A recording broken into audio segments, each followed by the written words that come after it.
The ghost of Northwood High haunted me, not in the literal sense, of course. No rattling chains or spectral moans, just a persistent, gnawing memory that would surface at the most inconvenient times, leaving a bitter taste in my mouth and a cold knot in my stomach. His name was Ethan Sterling, and for 4 years he had been the bane of my existence. High school is a brutal landscape for anyone who deviates from the norm. I was a quiet, skinny kid with a sketchbook full of architectural designs and a head full of dreams.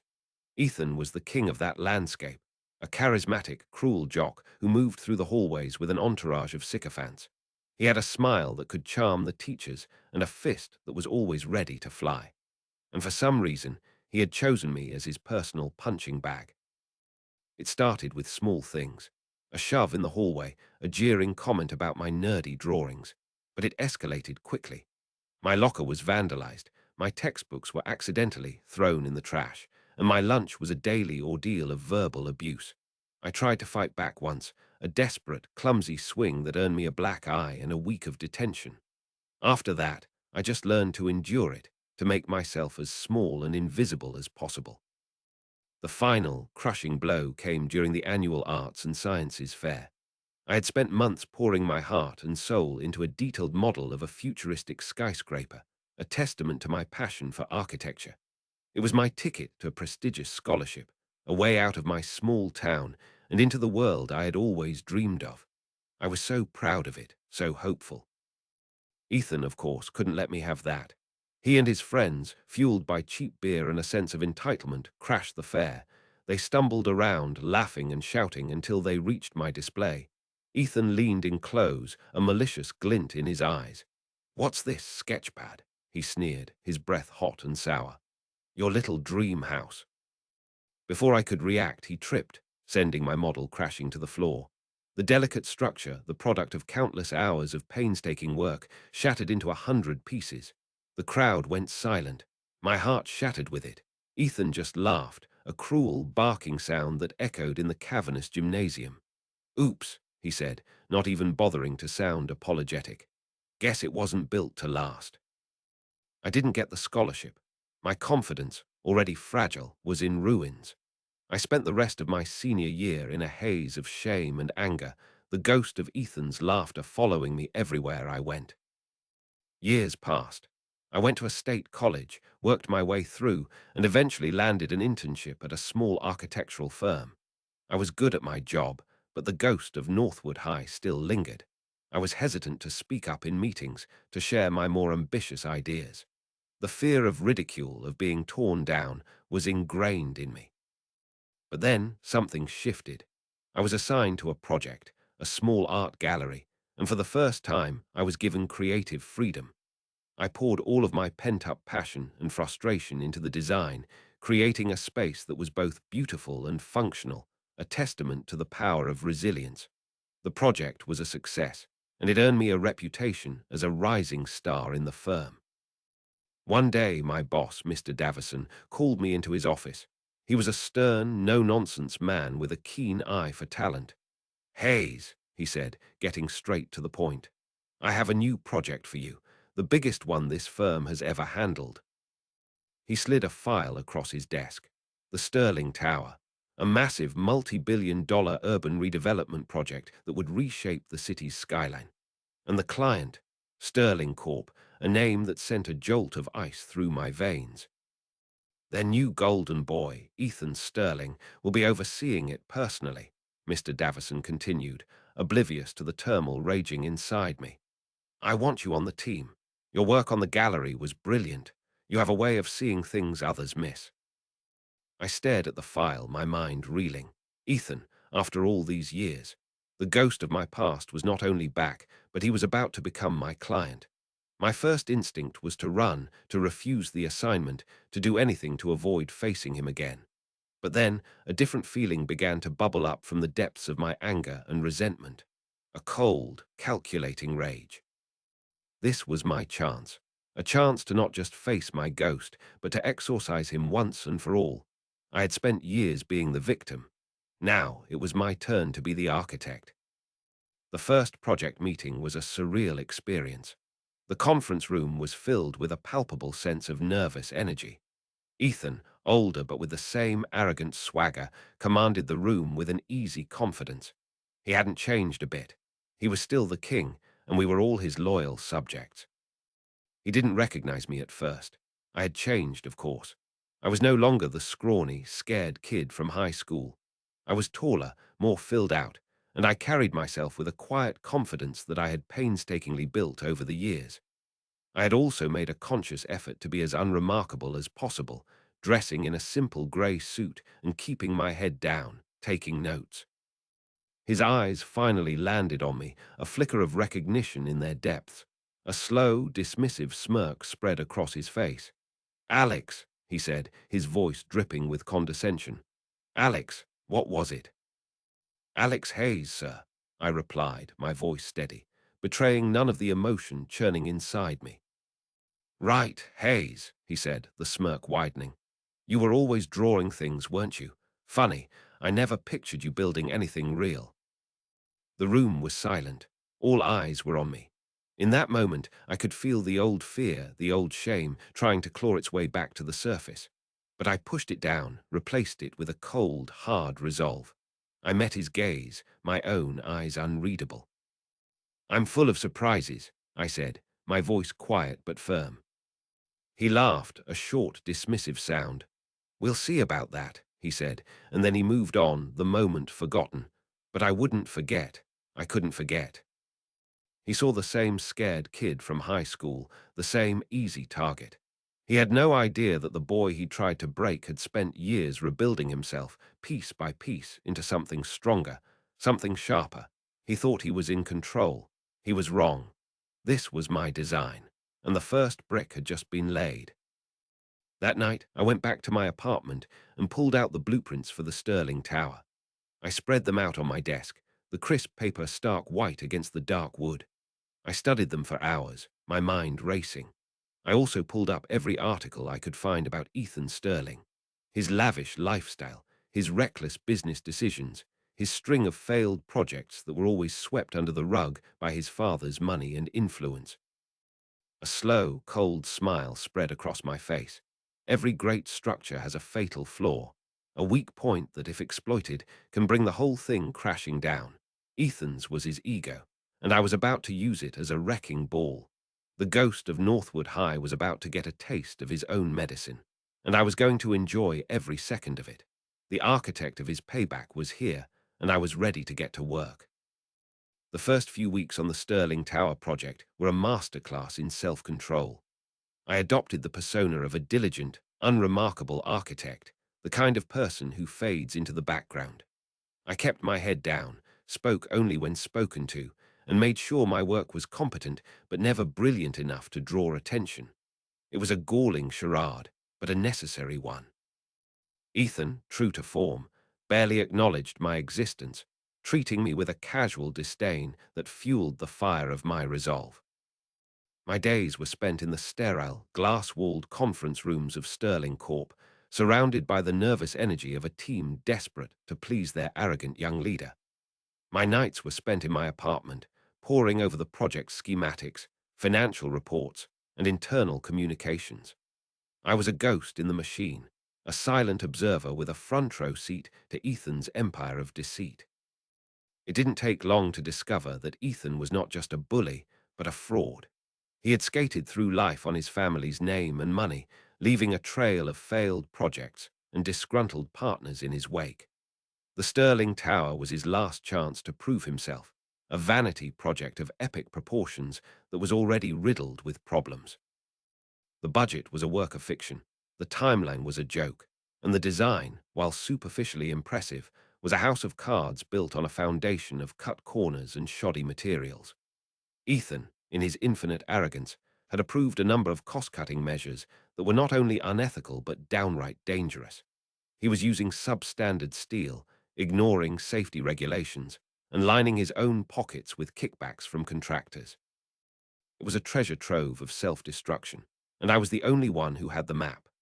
My initial plan had been to simply sabotage the project, to create a flaw in the design that would cause a spectacular, career-ending failure. But as I delved deeper into the cesspool of Ethan's corruption, I realized that I could do so much more. I could dismantle his entire life, piece by piece, until there was nothing left but the rubble of his own making. My revenge would be a work of architecture, a carefully constructed masterpiece of destruction. It would have a foundation of public humiliation, a framework of financial ruin, and a facade of poetic justice. It would be a monument to his own hubris, and I would be its silent, unseen architect. I started small, planting the seeds of doubt and discord. I would subtly alter blueprints, creating minor but costly errors that would cause delays and budget overruns. I would accidentally leave a file open on my computer, a file containing a seemingly innocuous email that, when read by the right person, would cast suspicion on one of Ethan's trusted lieutenants. I was a phantom menace, a whisper in the corridors of power, and no one was the wiser. Ethan, consumed by his own ego, was oblivious. He was too busy preening for the cameras, taking credit for the work of others, and indulging in his various vices. I learned about his gambling debts from a stray email, his affair with a junior executive from a deleted calendar invitation, and his secret slush fund from a password-protected spreadsheet that I managed to crack after a week of patient effort. Each new piece of information was a brick in the edifice of his downfall. I was building a case against him, a detailed, irrefutable record of his corruption that I would unleash at the perfect moment. But I had to be careful. One wrong move, one moment of carelessness, and my own carefully constructed world would come crashing down around me. I lived in a constant state of hypervigilance, my senses on high alert. I was a spy in enemy territory, and every day was a tightrope walk between discovery and success. But the fear was exhilarating. It was a reminder that I was alive, that I was fighting back, that I was no longer the helpless victim of Northwood High. One evening, I was working late, reviewing the latest set of architectural drawings. I had discovered a critical flaw in the building's ventilation system, a flaw that, if left uncorrected, would create a serious fire hazard. It was a perfect opportunity, a gift from the gods of vengeance. I could simply ignore it, let it become another nail in Ethan's coffin.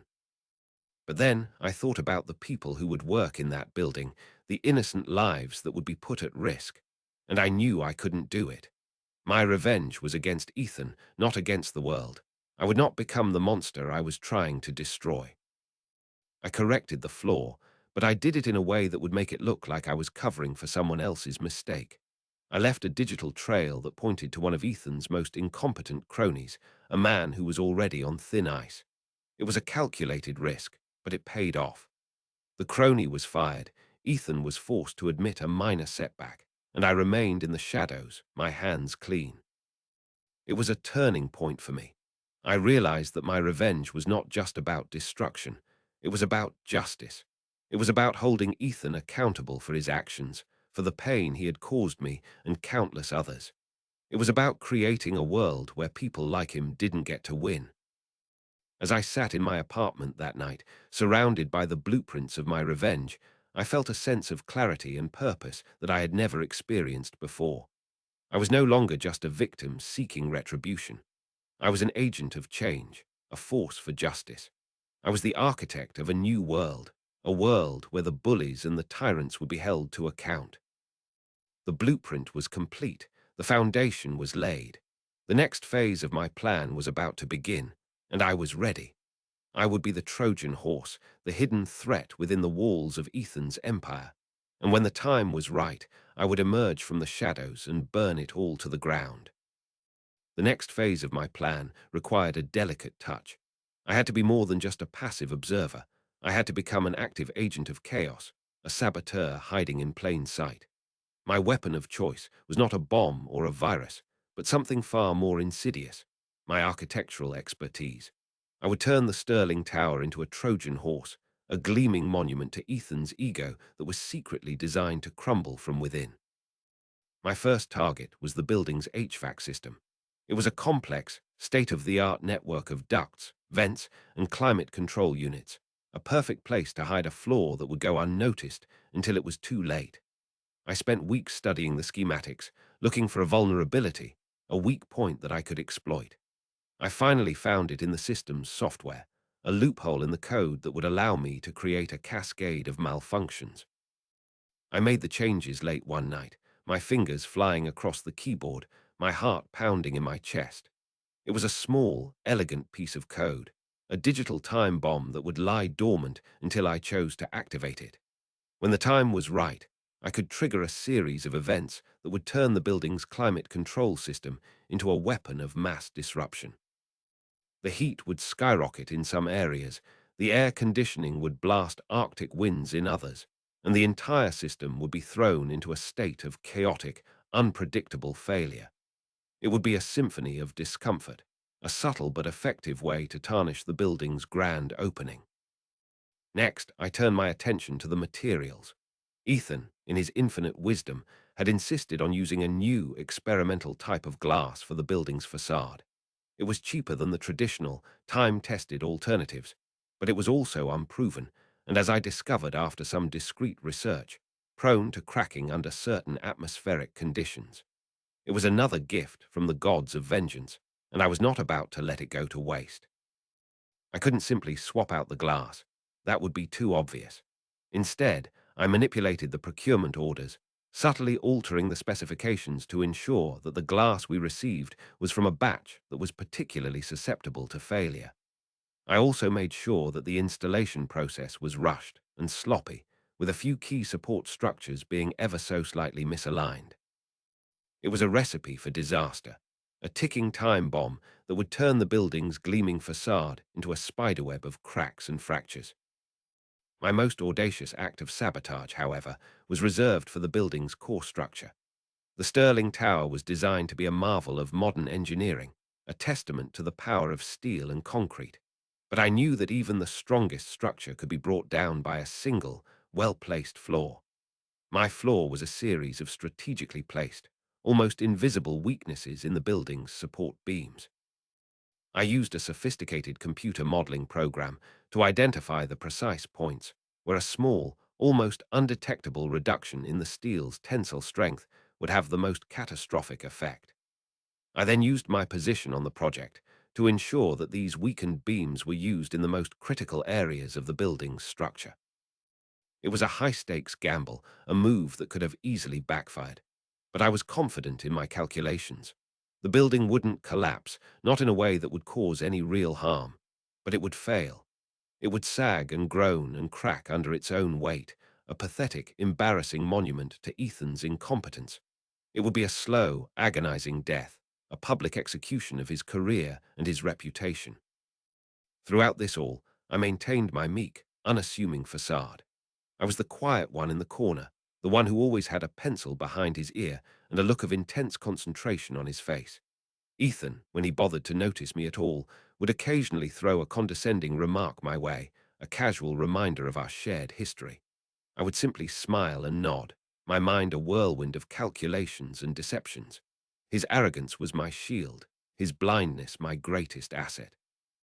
One day he cornered me in the hallway, a smug look on his face. "You know, Hayes," he said, his voice dripping with false sincerity, "I have to admit I'm surprised. You've actually managed to make yourself useful. I never would have thought you had it in you." I looked him in the eye, my own expression, a carefully crafted mask of humility. "I'm just trying to do my job, sir," I said, my voice soft and deferential. He laughed, a harsh, grating sound that sent a shiver down my spine. "Well, don't get too comfortable," he said, his voice dropping to a conspiratorial whisper. "This is my world, Hayes. You're just living in it. Don't ever forget that." He walked away, leaving me standing in the hallway, my fists clenched at my sides. He had no idea how wrong he was. This wasn't his world. It was mine. I had designed it, I had built it, and I was the only one who knew its secrets. He was the one who was living in my world, a world of illusion and deceit, a world that was about to come crashing down around him. The Trojan horse was in place. The seeds of destruction were sown. The stage was set for the final act of my revenge. All I had to do was wait for the right moment to open the gates and let the chaos begin. The Sterling Tower was a masterpiece of deception, a monument to my patient, calculating rage. But my revenge was not limited to the physical structure of the building. I wanted to dismantle Ethan's entire life, to leave him with nothing but the bitter taste of his own medicine. It was time to expand my operation, to move beyond the realm of architecture and into the murkier waters of psychological warfare. My first move was to find a journalist, someone with a reputation for being tenacious and unafraid of powerful people. I found her in Sarah Jensen, a seasoned investigative reporter with a long list of high-profile takedowns to her name. She was perfect.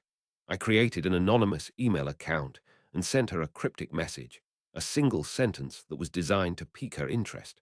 The Sterling Tower is built on a foundation of lies. It was a long shot, but it worked.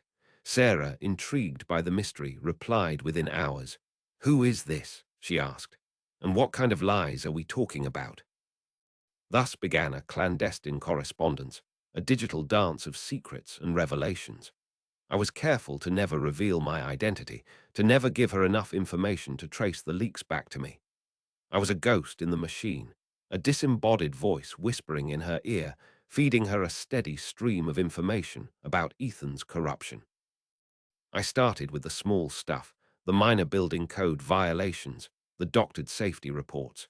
Each new leak was a small crack in the facade of Ethan's empire, a tiny fissure that would eventually grow into a gaping chasm. Sarah, true to her reputation, was relentless. She followed up on every lead, digging deeper and deeper into the rabbit hole of Ethan's deceit. Her first article was a bombshell, a front-page exposé that sent shockwaves through the city's business community. It didn't mention Ethan by name, but the implications were clear.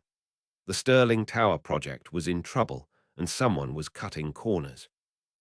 Ethan, predictably, went on the offensive. He held a press conference, his face a mask of righteous indignation.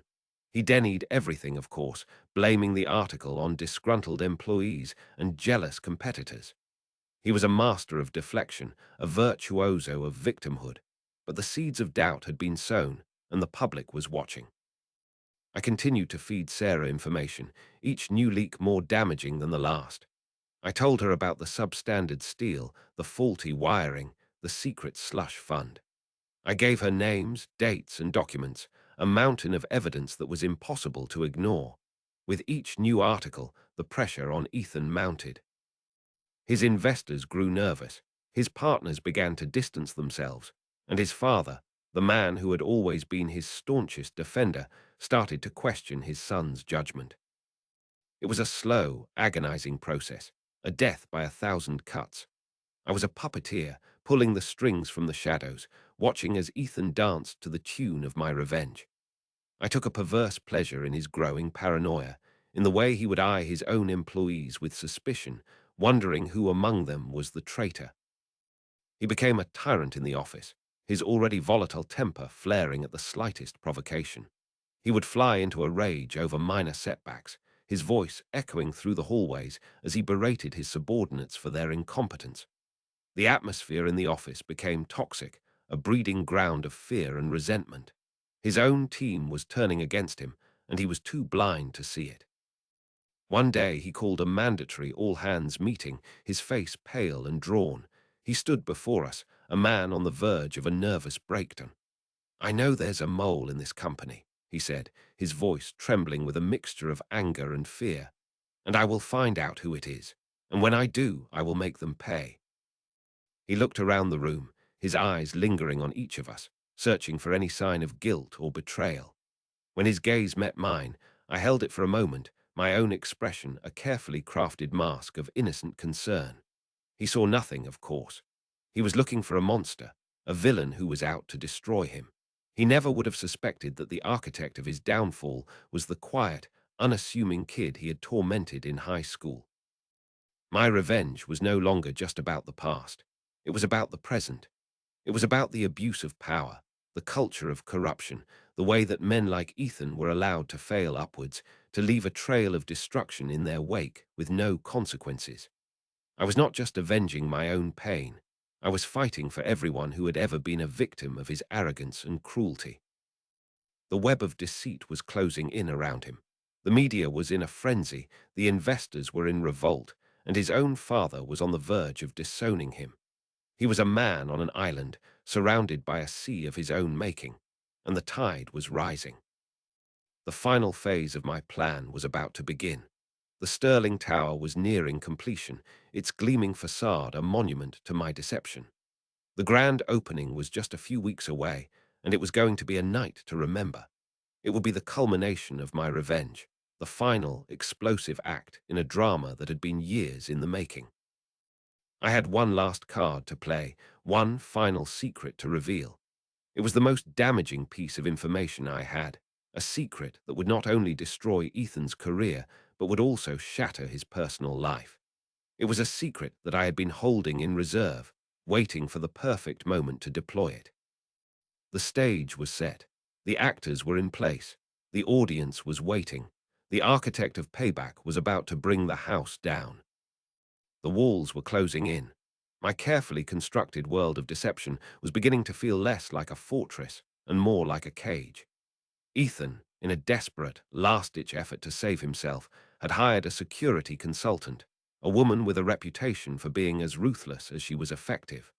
Her name was Isabella Rossi, and she was my new worst enemy. Rossi was a shark in a tailored suit, a woman with cold, intelligent eyes that seemed to see everything. She swept into the office like a storm front, her presence immediately setting everyone on edge. She and her team of digital forensics experts began a systematic sweep of the company, searching for any sign of electronic surveillance, any trace of a digital ghost in the machine. I knew I had been careful. I had used encrypted emails, anonymous servers, and a level of digital hygiene that would make a paranoid spy proud. But Rossi was good. She was very good. And for the first time since I had embarked on my quest for revenge, I felt a genuine flicker of fear. My days became a tightrope walk of calculated nonchalance. I continued my work on the Sterling Tower, my face a mask of professional calm, while my mind raced with 1,000 different scenarios of discovery and disaster. I watched Rossi from a distance, studying her movements, her methods, her tells. She was a formidable opponent, and I knew that one wrong move, one slip of the tongue, could bring my entire world crashing down. The first sign of trouble came when she called me into her temporary office for an interview. It was a sterile, impersonal room, a fitting backdrop for the cold, clinical interrogation that was to follow. She sat across from me, a thin file on the desk between us. It was my employee file, a detailed record of my life at the company. She had been doing her homework. "Mr. Hayes," she began, her voice smooth and professional, "thank you for coming in.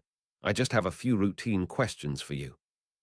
I nodded, my own expression a carefully crafted mask of polite cooperation. "Of course," I said, "happy to help in any way I can." She started with the easy stuff, questions about my work, my colleagues, my opinion of the recent media leaks.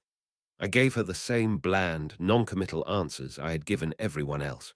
I was just a humble architect, trying to do my job in a difficult situation. I was shocked and appalled by the leaks, and I had no idea who could be responsible.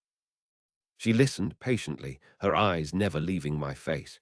She was looking for a crack in my facade, a flicker of fear or deception. I gave her nothing. I was a blank slate, a man with no secrets. Then she changed tactics. "You and Mr. Sterling have a history, don't you?" she asked, her voice casual, almost conversational. My heart skipped a beat. "We went to the same high school," I said, my voice steady. "It was a long time ago." "And were you friends?" she pressed. I forced a small, self-deprecating laugh. "Not exactly," I said. "We moved in different circles. He was the big man on campus. I was not."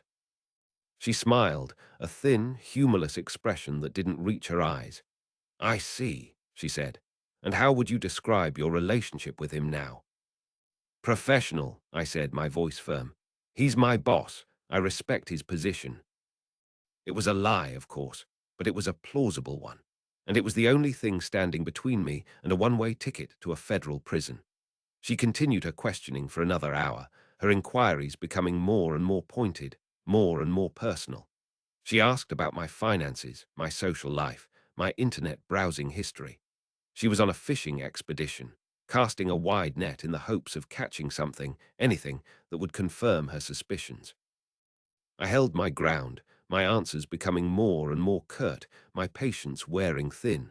Finally, she leaned back in her chair, a look of frustration on her face. "You're a hard man to read, Mr. Hayes," she said. "I'm just a private person," I replied, my voice cold. "So I see," she said. "Well, thank you for your time. I'll be in touch if I have any more questions." I walked out of her office, my legs unsteady, my shirt soaked with sweat. I had survived the first round, but I knew it was far from over. Rossi was not the kind of woman who gave up easily. She had smelled blood in the water, and she would not rest until she had found its source. The next few days were a blur of paranoia and anxiety. I felt her eyes on me everywhere I went, her presence a constant, oppressive weight. I knew she was watching me, listening to my phone calls, reading my emails. I had to be perfect, flawless, a ghost in my own life. The breaking point came when I discovered a tracking device on my car. It was a small, sophisticated piece of technology, the kind of thing that was not available to the general public. Rossi was playing dirty, and I knew I had to act fast. That night, I drove to a deserted industrial park on the outskirts of the city. I left the tracking device in my car and took a cab to a different location, a seedy motel where I had rented a room under a false name. It was a desperate, risky move, but it was the only way to be sure that I wasn't being followed. From the motel room, I launched a counter-offensive. I used my hacking skills to create a false trail of evidence, a digital breadcrumb trail that would lead Rossi and her team on a wild goose chase. I planted clues that pointed to a disgruntled former employee, a man who had been fired by Ethan a few months earlier and had a clear motive for revenge.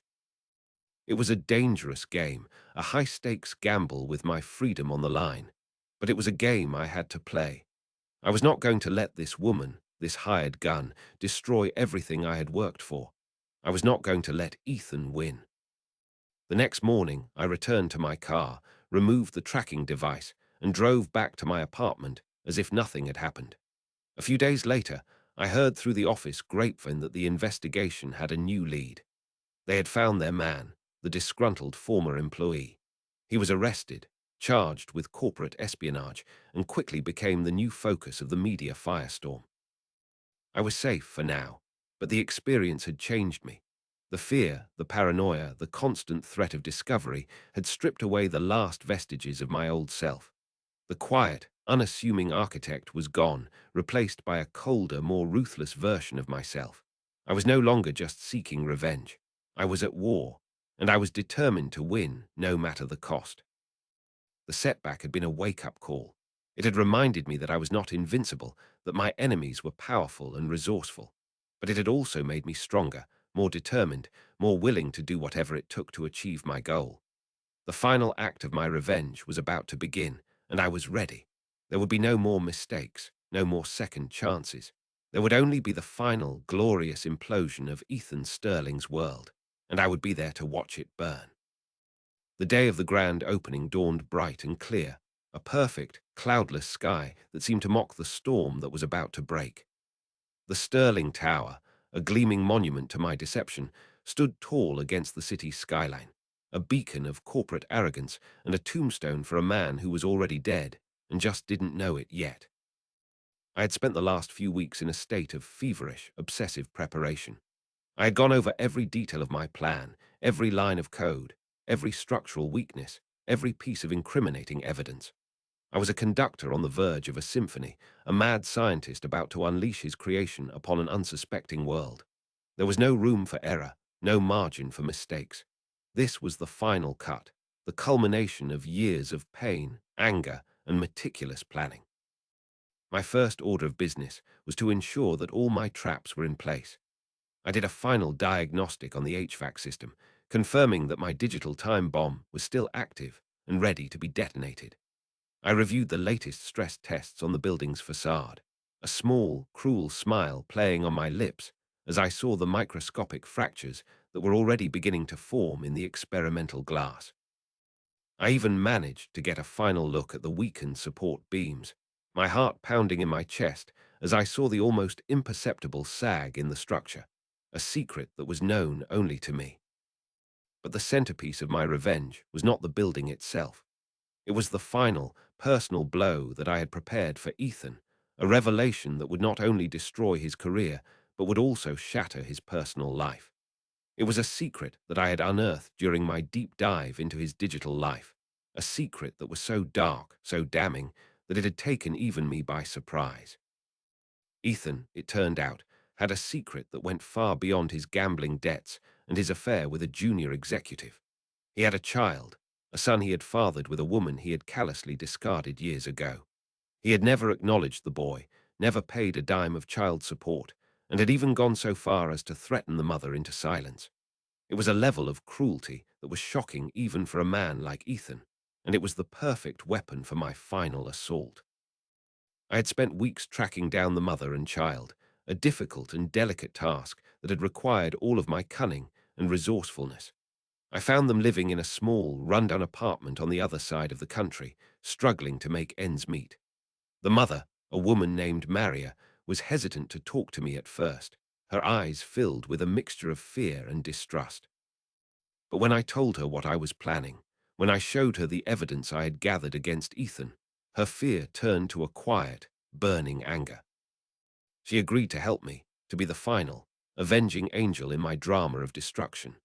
She would be my guest of honor at the grand opening, a ghost from Ethan's past who would rise up to condemn him in the court of public opinion. I arranged for her and her son to be flown into the city, putting them up in a luxury hotel and providing them with everything they needed. I also made sure that Sarah Jensen, the journalist who had been my unwitting accomplice in this whole affair, would be there to witness the reunion. On the day of the opening, I was a bundle of nervous energy. I arrived at the Sterling Tower early, my mind a whirlwind of last-minute checks and calculations. I was dressed in a simple, elegant tuxedo, a stark contrast to the chaos that was about to unfold. I moved through the crowd of VIPs and media personalities, a ghost in my own machine, my face a mask of calm, professional detachment. I saw Ethan across the room, holding court with a group of fawning investors. He was in his element, a king in his castle, his face flushed with triumph. He looked happy, confident, a man without a care in the world.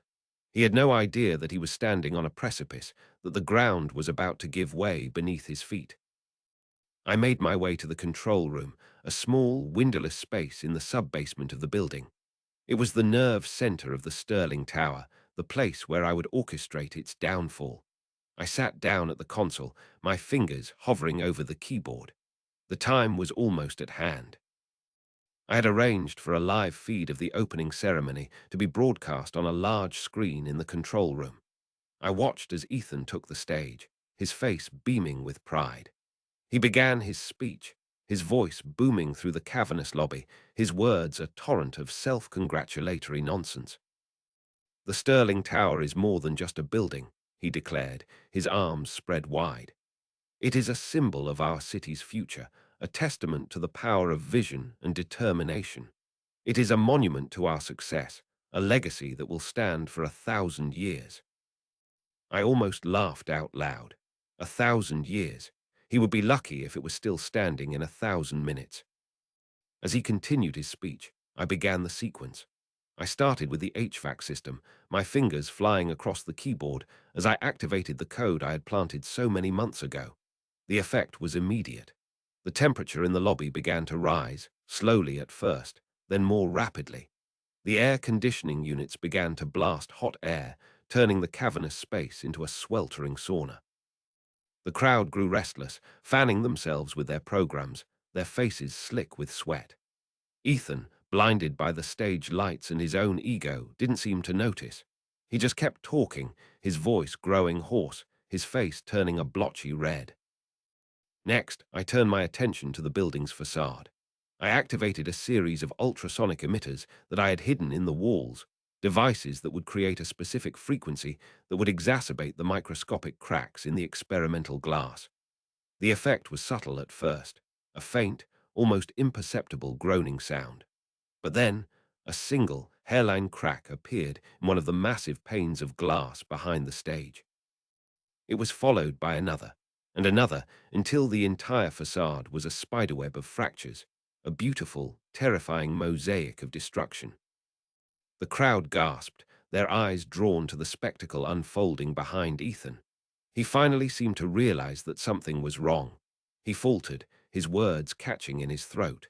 He turned around, his face a mask of confusion and disbelief. And then, the final cut. I gave the signal to Sarah Jensen, who was standing in the wings with Maria and her son. They walked out onto the stage, a silent, accusing trio.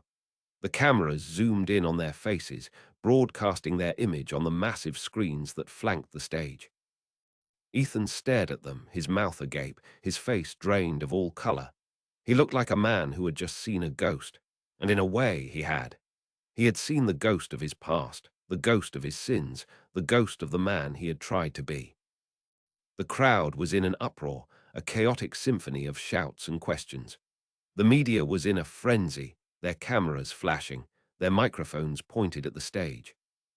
I watched it all unfold from the quiet, detached calm of the control room. I had done it.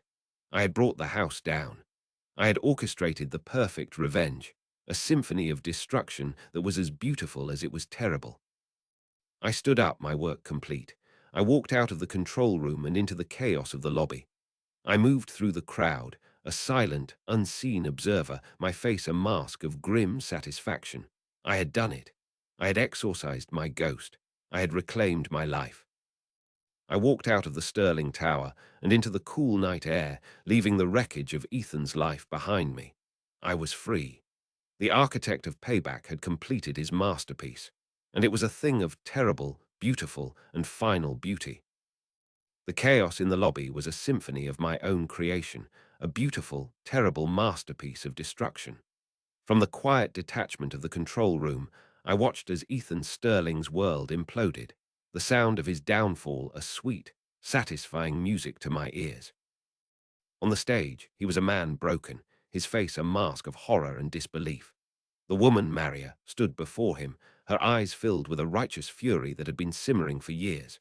The boy, his son, clung to her side, his small face a mixture of confusion and fear. And Sarah Jensen, the journalist who had been my unwitting instrument of destruction, stood beside them, her microphone held like a weapon, her voice cutting through the cacophony of the crowd. "Mr. Sterling," she said, her voice ringing with a cold, clear authority, "can you confirm that this is your son? A son you have denied and abandoned for his entire life?" Ethan stared at her, his mouth opening and closing like a fish out of water. He had no words, no defense, no escape. He was trapped in the spotlight, his sins laid bare for the world to see. The crowd was a roiling sea of outrage and disgust. The fawning investors who had been singing his praises just moments before were now looking at him with contempt. The media, smelling blood in the water, was in a feeding frenzy, their cameras flashing like 1,000 angry eyes. And then the building itself seemed to join in the chorus of condemnation. The groaning of the stressed support beams grew louder, a deep, mournful sound that seemed to emanate from the very bones of the structure. The spiderweb of cracks on the facade began to spread, the massive panes of glass looking as if they were about to shatter at any moment. The air was thick with the smell of burning wires as the overloaded HVAC system began to short-circuit, sending sparks showering down from the ceiling. It was a scene of biblical proportions, a modern-day Sodom and Gomorrah, and Ethan was the sinner at the center of it all. He was a man reaping what he had sown, a harvest of his own cruelty and corruption. I watched it all with a sense of profound, quiet satisfaction. This was not just about revenge. It was about justice. It was about a world where the powerful were held accountable for their actions, where the bullies and the tyrants were not allowed to win. It was about a world where a quiet, nerdy kid with a sketchbook could rise up and topple an empire. I had done it. I had created a masterpiece of destruction, a symphony of chaos that was as elegant as it was brutal. I had used my intellect, my skills, my pain, and my anger to create something that was both a work of art and a weapon of mass destruction. I was the architect of payback, and my work was complete. I stood up from the console, my heart light, my conscience clear. I had not become the monster I was trying to destroy. I had not harmed any innocent people. I had simply held up a mirror to a man who had refused to see his own reflection, and the image he saw had destroyed him. I walked out of the control room and into the pandemonium of the lobby. The crowd was in a state of panic, a stampede of terrified people trying to escape the groaning, cracking, sparking building. I moved through them, a calm island in a sea of chaos, my face a mask of grim, quiet satisfaction. I saw Ethan being led away by security, his face a pale, ghostly white, his eyes vacant and staring. He was a broken man, a king without a kingdom, a god who had been cast out of his own heaven. He didn't see me. He didn't see anything. He was already gone, lost in the wreckage of his own life.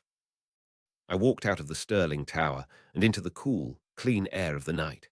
The city's skyline twinkled before me, a testament to the power of human ingenuity and ambition. I had once dreamed of adding my own monument to that skyline, a building that would be a symbol of my own success. But I had created something far more meaningful, far more lasting. I had created a monument to justice, a tombstone for a tyrant. I walked away from the chaos, my footsteps light, my spirit free. The ghost of Northwood High was finally gone, exorcised by the fire of my revenge. I was no longer a victim. I was a survivor. I was a warrior. I was an architect. I didn't know what the future held for me. I didn't know if I would ever design another building.